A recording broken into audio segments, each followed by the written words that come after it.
प्रेरक कहानी 1 बुद्ध और चक्षुपाल। एक बार भगवान बुद्ध जेतवन विहार में रह रहे थे। भिक्षु चक्षुपाल भगवान से मिलने के लिए आए थे।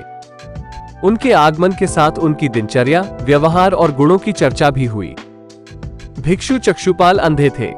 एक दिन विहार के कुछ भिक्षुओं ने कुछ मरे हुए कीड़ों को चक्षुपाल की कुटी के बाहर पाया और उन्होंने चक्षुपाल की निंदा करनी शुरू कर दी कि उन्होंने इन जीवित प्राणियों की हत्या की। भगवान बुद्ध ने निंदा कर रहे उन भिक्षुओं को बुलाया और पूछा कि क्या तुमने भिक्षु को कीड़े मारते हुए देखा है? उन्होंने उत्तर दिया नहीं।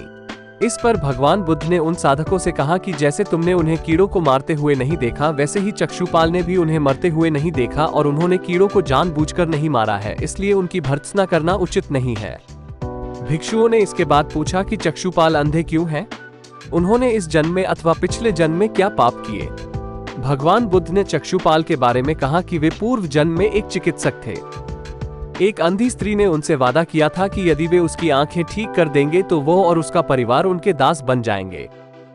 स्त्री की आंखें ठीक हो गईं, पर उसने दासी बनने के भय से यह मानने से इनकार कर दिया।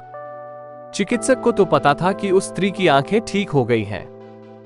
वो झूठ बोल रही है। उसे सबक सिखाने के लिए या बदला लेने के लिए चक्षुपाल ने दूसरी दवा दी। उस दवा से महिला फिर अंधी हो गई। वो कितना ही रोई पिटी, लेकिन चक्षुपाल जरा भी नहीं पसीजा। इस पाप के फलस्वरूप अगले जन्म में चिकित्सक को अंधा बनना पड़ा।